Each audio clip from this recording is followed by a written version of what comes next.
there's ups and downs being an entrepreneur for sure. Mm-hmm. But to me, Shamara, it's all about freedom.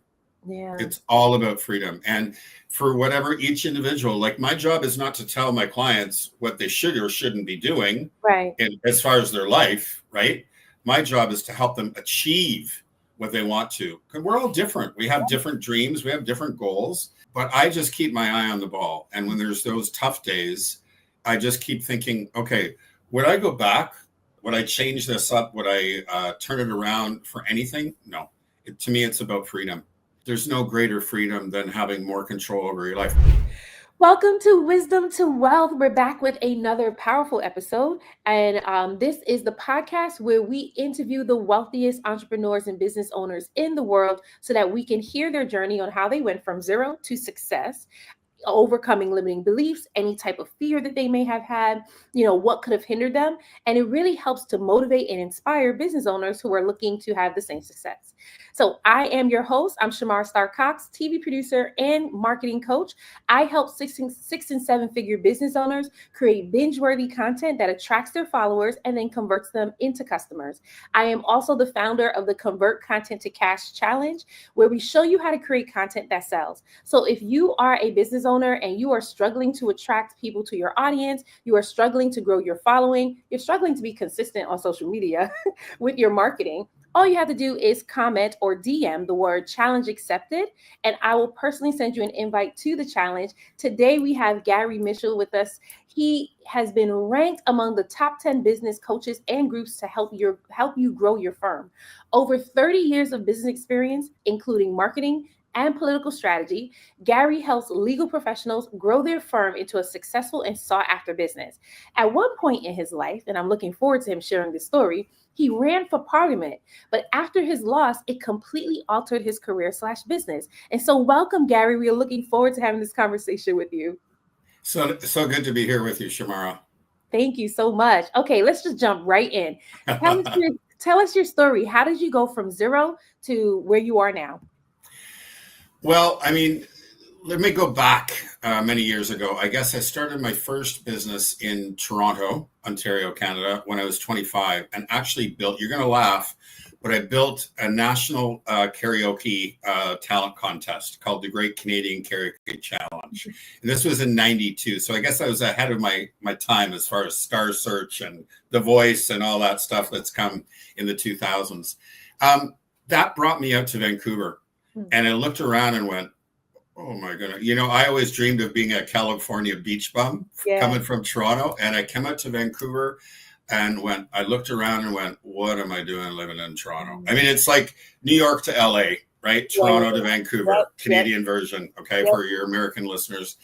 And I like ocean and mountains. And so anyway, I restarted. I started over here in Vancouver.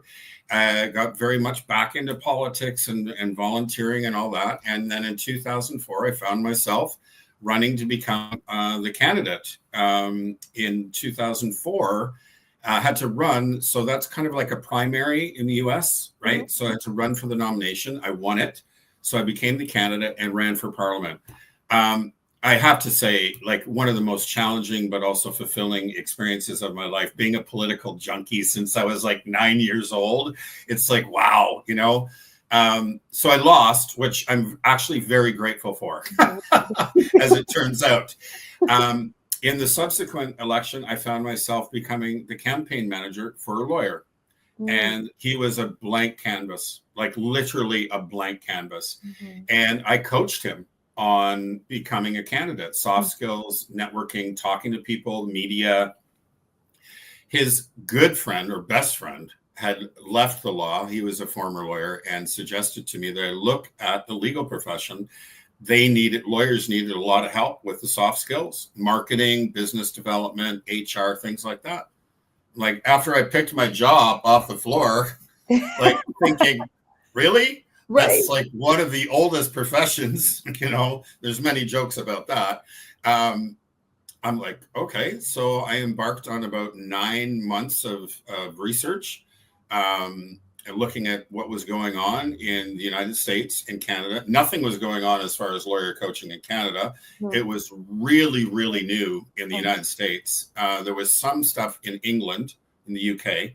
And so it just serendipitously, the first chapter of the Legal Marketing Association outside of the United States was forming in Vancouver.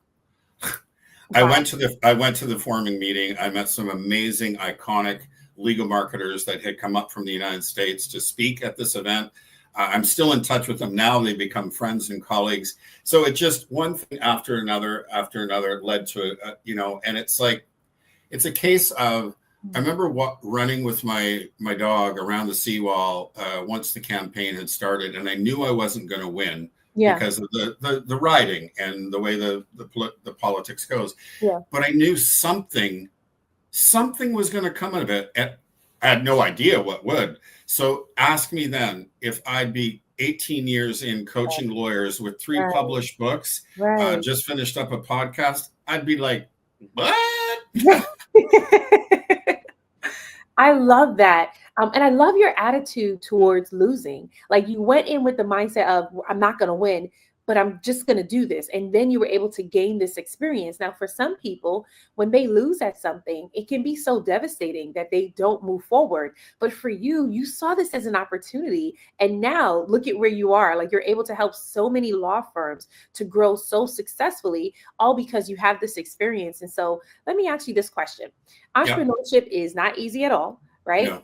So how do you overcome any type of setbacks, any type of negative mindsets? Like, how do you overcome any of those things so that you can keep building your business? Okay, good question, because I was just on a call with a client, and he was sharing his long-term goals. Mm-hmm. And I pointed out to him, I said, do you notice the fact that your long-term goals are around lifestyle? They're not around money or the size of the firm or revenue or whatever. It's about, I said, I want you to keep that vision in the back of your mind every day. And I want you to review these goals every month, because that's what you're working for. It's not the money. It's not the prestige. It's not the size of the firm. It's the fact that you want to travel around the world with your family, spending more time, trying exotic foods from all over. I'm like, I'm with you, man. I can see it. Can you see it? Keep a picture of that. So I'm always reminded of, there's ups and downs being an entrepreneur for sure. Mm-hmm. But to me, Shamara, it's all about freedom. Yeah. It's all about freedom. And for whatever each individual, like, my job is not to tell my clients what they should or shouldn't be doing, right, as far as their life, right? My job is to help them achieve what they want to, because we're all different. We have different dreams. We have different goals. But I just keep my eye on the ball. And when there's those tough days, I just keep thinking, okay, would I go back? No. Would I change this up? Would I turn it around for anything? No. To me, it's about freedom. And there's no, in my opinion, actually I should say in my experience, there's no greater freedom than having more control over your life. Now, going back to one thing you just said about the losing thing, sometimes the universe knows better than we do. So I also said to this client, I said, it's kind of ironic, the timing, because it's really related to this topic. You set your goals up, right? And I said, I really want you to focus on the lifestyle part of your goals and not the details, because the details may not occur, but you can achieve the lifestyle that you want, right? Does that make sense, right? Like, some of the details, the steps, don't always happen the way we think they're going to, right? But if we're focused on the end game, the vision, our vision, that's the most important part. How we get there may change. We may go down one road, and then all of a sudden there's a curve, and where we thought we were going to go, we're now going in a different direction. But it's a good thing, right? So it's always about being nimble and alert and aware of the signs around you, right? Have a plan for sure. I'm broken record. Have a plan, but be prepared that plan is going to take you sideways sometimes. I really love that you're talking about this right now because oftentimes, and let me just talk about myself. I was going to talk about business owners. Yeah, yeah. Oftentimes, we have the plan, right? We have Mhm. the goals, and then we have the way that we want it to go.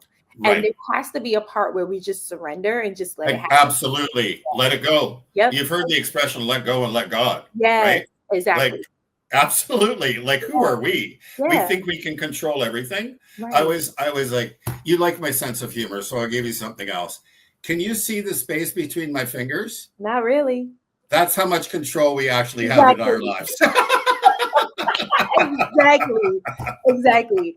And I feel like this year I really had to let go of control, just like surrender. I had it in my mind how the year was going to go. I'm like, this is what we're going to do. I had the strategies, implemented all the strategies. None of them went the way I wanted it to go. And I was just like, what is going on? But the more that I talk to business owners, I realized, oh, that's just business. That's just Yeah. what happens. That's life. That's life. Exactly. Yeah. That's Yeah. life. I Yeah. talked to so many business owners and clients too, where this particular year has been really heavy and like literally trying to take us out where we are burnt out, exhausted. Life just keeps lifing.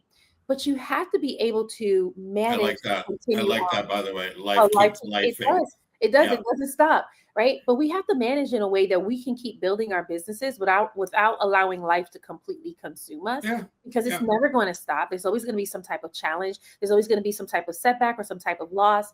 But it's really being able to, like you said, not focus on the details. Like have our long term goals, but be able Yeah. to surrender. So I really love Yeah. that you shared that. And be flexible and nimble because you know what? Like I said, sometimes the universe knows better than we do. Hmm. And that the universe will present and like that opportunity that presented to me. Yeah. Like I Yeah. would never in a million years, Shamara, never in a million years, Yeah. right? Take me back to high school. I would have laughed at you, Yeah. right?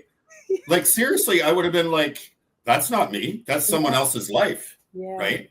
Um, I don't know. There's some magic in it. There's some Mhm. magic in surrendering and letting go and Yeah. letting other things come to play that you would never, Yeah. never have thought. Yeah, I think there will be less stress when we just allow life to do what it's doing. I like that you said there's some magic involved when you just let go, right? And I think a lot of times um, it's hard to let go because of the fear of what's going to happen, right? It's always about fear. So It's always about fear. always. So let me ask you this. How do you help your clients to overcome any type of fear when it comes to scaling their business or even moving to the next level in their business? It's a really good question because I don't know how many of your listeners know lawyers well. Lawyers are a very, very specific breed. And we want them to be that way, quite frankly. Okay. They are very left brain functions, heavily weighted to left brain functions. Skeptical, analytical, critical, risk averse, all of those things. Exactly what we want Yeah. when we hire a lawyer, right? Yes, of course. So us creatives, us entrepreneurs can go out and be right brain focused and Yeah. create and build and do all that.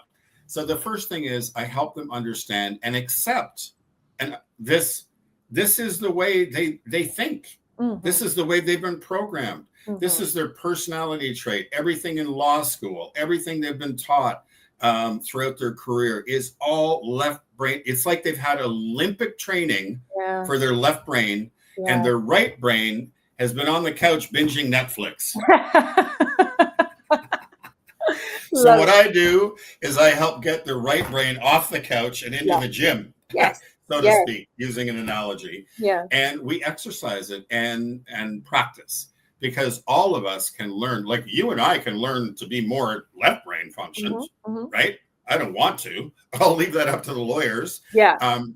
But all of us can learn new habits, new skills, and over time, when we practice them, they eventually become second nature. So this is how this is how I work. Now, some people just naturally have these things, like some people naturally have any kind of skill Hmm. Hmm. or ability, right?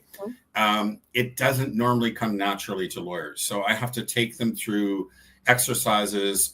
First is the knowledge and the understanding and Mhm. acceptance. Mhm. And then when they have that, they're like, oh yeah, okay. No judgment on my part. I'm not saying you're bad because Right. you have this. This is the way you think. This Mhm. is the way I think. Mhm. This has been my path. This has been your path. I can help you understand these qualities because here's the thing, Shamara, Mhm. the very qualities that make a great lawyer actually impede them in the business of law. Mm. And Mm. that's my job. I'm not teaching lawyers how to be lawyers. I'm Right. not a lawyer. I'm not a lawyer. I'm an entrepreneur, Yeah. a serial entrepreneur, I might Yeah. say. Yeah. um, so I'm teaching them the entrepreneurial skills, the entrepreneurial mindset, Yeah. the way of thinking, the way of building new habits. Mhm. And that's basically how I coach in a Yeah. nutshell. I love that. And what I'm hearing is you're working with people where they are the expert in their field, right? And now Absolutely. you're the expert in your field. And you're just showing them how they can use their expertise, but also wake up a part of them that's just gone to sleep in order for That's them a to good build way of that. the Sorry to business. interrupt you. That's a really great way of saying it because Mhm. again, we all have these parts, right, in Yeah. our brain. We Yeah. have both sides. Yeah. Sorry to interrupt you. I just wanted to Oh, no highlight that's a worries. great wake I up. was, Yes. I was only saying what you just said. That's what Yeah. I heard. But I love that because sometimes people can feel like, well, you're not a lawyer, so why should I work with you? But it's like, I'm not teaching you to be a lawyer. Like, you're No, great at that.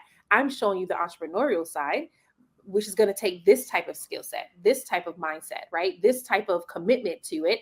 And you have the success in that. You've built several other businesses. You're also an author. You're great with talking with people. So I love how that comes together in order to serve your community. Did you want to add something else? I did. And that's my first client. My Mm. first client was already somewhat a successful partner at a very large litigation firm. Yeah. And he actually told me he looked at me and two other people who had experience within legal. I was brand spanking new, not a scratch on me, Yeah. Shamara, as far as coaching lawyers. And he told me after he hired me, he goes, Gary, the reason why I hired you is you want what I got. Mm. They had experience and they had all the marketing stuff from Mhm. legal, but Mhm. you got what I want, and that's that entrepreneurial drive and mindset. I Yes. already know how to be a great lawyer. So Yes. he was smart enough to realize that he didn't need another lawyer. Exactly. No, he Exactly. needed somebody that was completely opposite from Mhm. his skill set. Mhm. Mhm. And he went on, oh my goodness, the success that he enjoyed within a few years, like, wow, it's incredible. But how crazy is that? My first client Yeah. basically sums up my target audience Yeah. for me. Okay. And I love that he was so receptive and so open, right? He could have been closed off, like, I know what I'm doing, but he wasn't like Right. that. He No. saw you had a desire and he saw that you had what it was that could help him. Well, And he that was like the candidate. Like yeah, to all his credit, he was a sponge. Like yeah. he was, double talk about intellectual, double masters, geology and law. Wow. Oh my Like goodness. really intellectual, Yeah. really up here. Okay, but Wow. but he was a sponge. Yeah. Like Yeah. he recognized that I knew what I was talking about, and he needed it. Mhm, mhm. And it's like we're still like uh, I see him and his wife. I actually ended up coaching her because she ran years later, and Nice. she's also a lawyer, Oh, and we're friends to this day. That's back 2006, yeah. Wow. but we're friends to this day. But it is you bring up a very important point. Being a coach, it's not one sided, Right. right?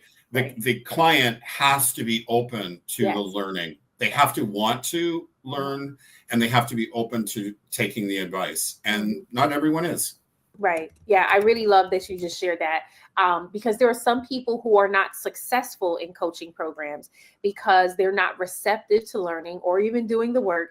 And then they'll come back and say, it's the coach fault. It's the coach fault. Yeah. But it's not the coach is not the person to do the work for you.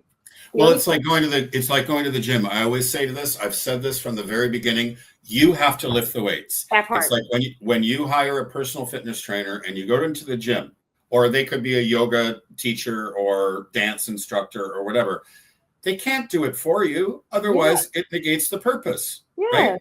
You have to lift the weights. Exactly. Exactly. Oh, I love that. Okay, let's talk about your business for a little bit. What's one decision or shift you made in your business that really skyrocketed it to the next level? It's actually when I started really focusing on that psychology part. Mhm, And that's what I found.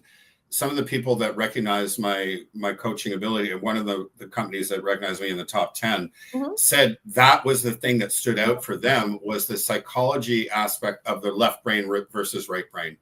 And it wasn't just executive coaching and blah blah blah, what do you think about this? And coaching lawyers is not easy, man. They're like probably the toughest crowd on the planet. Yeah. And a lot of coaching can be sometimes almost like therapy. Oh, Like, yeah. what do you think? And blah blah blah. Yeah. Lawyers don't want that. Lawyers Right. don't have time for that. Lawyers want, tell Mhm, me, mhm. tell me. I want to know, like, when they're open, when they get to a coaching engagement, right? You get them to that point, it's not sitting around discussing. It's like getting into action. Mhm. So it's a challenge. It really is. And I don't go into a coaching call with a script. Right. Right. We have an agenda, right? But it's not like there's a script and it's Mhm, pre-programmed where the way it's going to go. But on the flip side of that, Shamara, that's how I've learned so much. mhm. It's like going in open, right? Learning and then being solution focused. Yeah, yeah, yeah. It's I, been I'm it's been an amazing 18 years. I must say, yeah. like, Yeah. I'm loving this conversation because I love how you're pulling out just how different lawyers are from other people. Like you said, they don't want the therapy. They don't want like oh, it's going to be okay. They want yeah, the tell me what to do. But you boom, boom, boom. exactly. You even talked about this during our pre-interview. You talked about even when it comes to marketing, the Yeah. marketing is different for the lawyers as well. So can you share some about that, like how you're marketing to your audience? Oh, how I market to my audience. Yes, absolutely. Um, like I said, lawyers are some of the most skeptical, critical, Mhm. and risk averse people on the planet. Coaching is an intangible Yeah. Yeah, yeah, yeah. product or service, right? If you're selling them a Rolls Royce, if you're selling them a Rolex, if you're selling them a 5-star vacation hotel, getaway, that's one thing. But when you're selling them coaching, you're not selling them Mhm, ever. So mhm. what I've always done from the beginning in various different ways is what they call it content marketing now. I've Mhm. always called it educational Yeah, marketing. yeah. So I'm educating my target audience at the same time as hopefully demonstrating my knowledge and expertise. I Mhm. do know what I'm talking about, and here's why and how. So over the years, that's been the books, 3 Yeah. books published, hundreds of articles. I don't know how many, speaking at events, podcasting. Mhm. Um, the next, I'm considering a 4th book, but I'm only going to do it if I get a go ahead for an audio version, Yeah, because nobody has time to pick up a physical book these yeah, days, yeah, especially younger lawyers. yeah, They're like, but they'll listen to it at yeah, the gym, yeah. on the way to work, in the car. Mhm, mhm, So, but whatever the tool, mhm. that's been my approach, and that's what works. Trying to sell, trying to convince, No. no, it Mhm. doesn't work. And that's okay, because I don't want to be the used car salesman Yeah, anyway. yeah, yeah, yeah.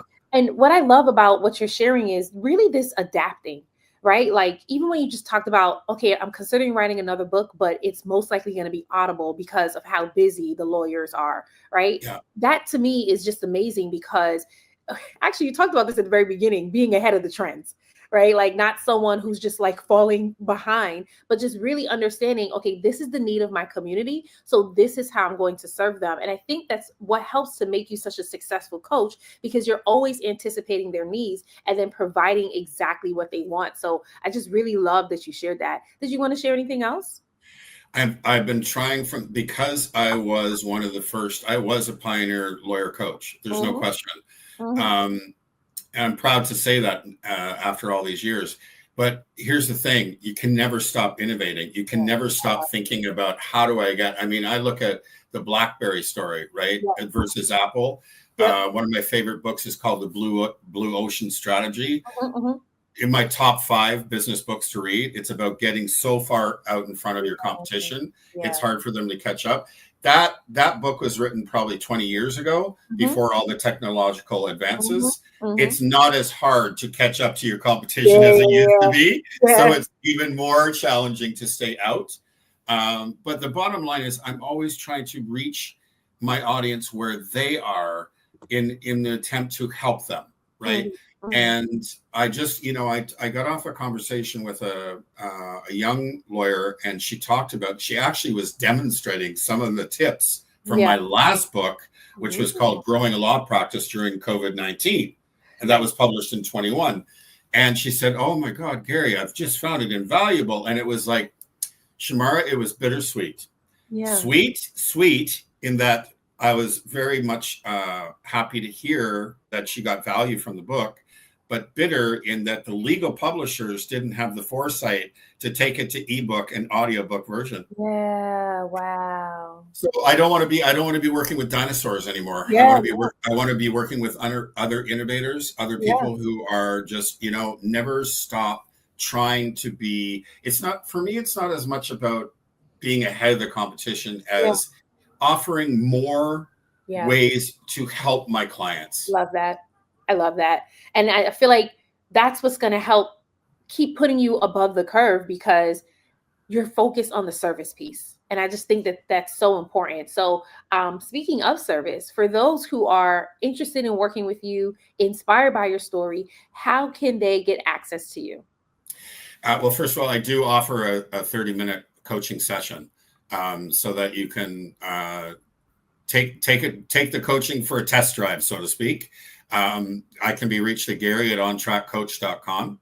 The website is ontrackcoach.com. There is no K in on track.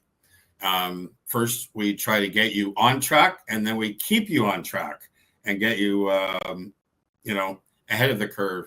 I love what I do, Shamara. I pinch myself almost every morning that I get to wake up in the morning, and my day is filled with helping people, and that's how I make a living.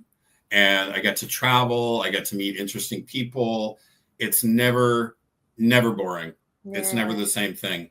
Yeah. Oh, I love it. I love it. And I just really love how you started off running for Parliament, and now look at where you are. And that was 20 years ago when you ran for Parliament and lost. It was 20 and a half, almost 20 and a half. Yeah. 20 years ago, June was the actual election. Got it. Okay. I love it.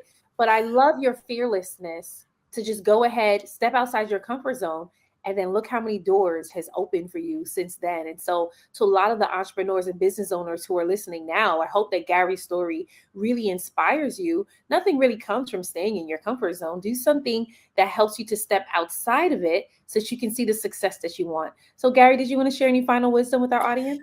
Well, speaking of comfort zone, that's one thing working with lawyers I have to be clear on too, is I don't expect them to jump out of their comfort zone. I help move the goalposts slowly so we expand the comfort zone. Yes, I love because that. We are human beings. We do not go from here to here overnight, right? And that would be that's setting up expectations for failure. So no, it's been a pleasure speaking with you, Shamara. Really, I can't thank you enough. Thank you so much for sharing your wisdom with us. Even just that last part that you just said. I don't show them to jump out of it, but to expand their comfort zone. I just think the power in our words helps us to shift our mind so we can actually do the thing that we want to do. So I just very true. Yep. Words are powerful. Yes. Thank you so much for joining us, Gary. Thank you everyone else for joining us as well. We'll be back tomorrow with another powerful episode. And as always, we're dropping a lot of wisdom. Take it, plant it, so that when it starts to grow, you can actually reap some wealth. Everyone have a great day.